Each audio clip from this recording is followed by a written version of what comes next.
Good day, I'm Lorraine Mendez and this is your JIS News for Tuesday, April 10. 33 of the 38 services offered by the Cornwall Regional Hospital in Montego Bay, St. James have been relocated. The relocations are part of the Ministry of Health's proactive move to safeguard the well-being of patients and staff who have been affected by noxious fumes at the hospital. Health Minister Dr. Christopher Tufton gave an update on government's work to rectify the challenges at the Type A facility at a press conference on Monday. We have details in this report from Sandria Clark.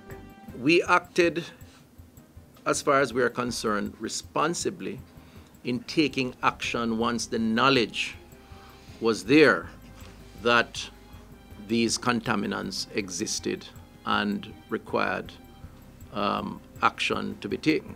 Health Minister Dr. Christopher Tufton assuring the public that government acted swiftly to address air quality concerns at the Cornwall Regional Hospital.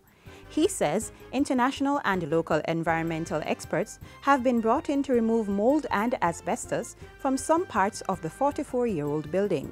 The Health Minister adds that the design for a new $500 million ventilation system has been completed and says the contract has been awarded to have it built. Dr. Tufton says work is also being done to repair a leaking roof, replace pipes, and redesign the floors of the hospital. While that is being done, only 10% of the hospital's services are being offered in the building. They include cancer treatment, the morgue, dialysis, administration, histology, and records processing. The Falmouth Hospital is now accommodating the elective surgeries normally done at Cornwall Regional, while the Mount Salem Clinic is housing its accident and emergency ward. Both facilities had to be expanded to accommodate the new demands. The important point here to note is that it had to take some time because there were no ready alternatives available, and to just shut cold turkey would mean that people would die. In the meantime, Minister Tufton has apologized for the discomfort faced by medical staff of the institution. I want to just place on record that I regret thoroughly the fact that staff members, nurses and doctors have had to endure this process of irritation and discomfort and sickness over that period of time. I take no joy in recognizing that reality. And indeed, I really am sorry that they had to go through some of those experiences. Reporting for JIS News, I'm Sandria Clark. In other news, Minister with responsibility for housing, Carl Samuda, has sought the intervention of the Port Maria Police to bar Landmark Developers Limited from disconnecting Liberty Estate residents from an unfinished sewer system.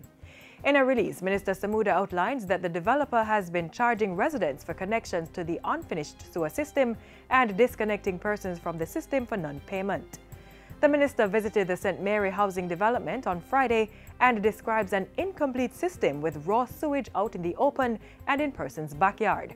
He insists that this will not be allowed to continue. Pointing out that the government is the owner of the lands on which the community was built, Mr. Samuda says no arrangement was made with Landmark Developers Limited to manage and/or operate any sewage infrastructure for the community. As a result, the police have been asked to stop all tractors and bulldozers from entering the community, to disconnect owners from the incomplete system, or to interfere with landowners' property or that of the government. Agriculture Minister Audley Shaw says more must be done to reduce the percentage of onions being imported into Jamaica for domestic consumption. He was speaking on a tour of Caribbean Broilers Imagination Farms at Hill Run in St. Catherine, where 12 acres of onions are being cultivated. This project by CB is demonstrating that it can be done here, and it can be done at a competitive price, and it can be sold to the supermarkets and sold to the hotels at a reasonable price. And it's a fresh product that's coming straight out of the ground. Caribbean Broilers hopes that the yield from this crop will help to reduce imports by 10% and has plans to increase this to 50% over the next 5 years. Minister Shaw is urging small and medium farmers to get involved, saying 20,000 acres of land will be made available for lease and sale, 70% of which are already irrigated. The Ministry of Justice continues to provide legal counsel to persons through its mobile unit community visits. On Monday, the Legal Aid Council was at the Promise Learning Center in Kingston to offer free consultation to teachers, parents, students, and residents. The institution caters to children with autism. Legal consultant in the ministry Shara K. Dakers says the free legal advice is very important, as many Jamaicans are not able to afford the cost of a private attorney. The unit is here today to offer free consultations and free legal advice to persons who might be in need of advice in legal issues.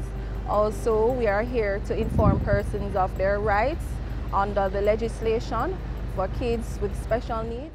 Since the rollout of the Mobile Justice Unit in January 2017, it has provided free consultation and advice to several communities across the country.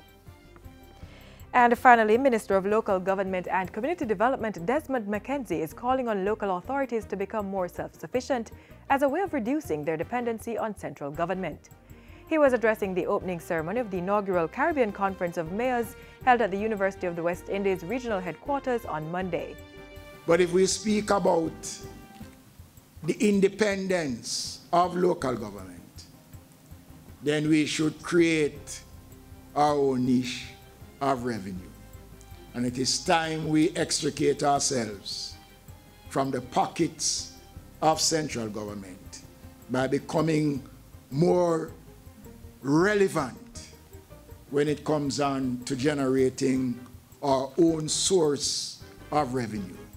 Mr. McKenzie says potential is there for this to become a reality, adding that national development requires the continued success of local government. Local government has and continues to be the most accessible and intimate form of government to the citizens anywhere. Its importance continues to grow. And that's it for JIS News Today. I'm Lorraine Mendez. Thanks for watching.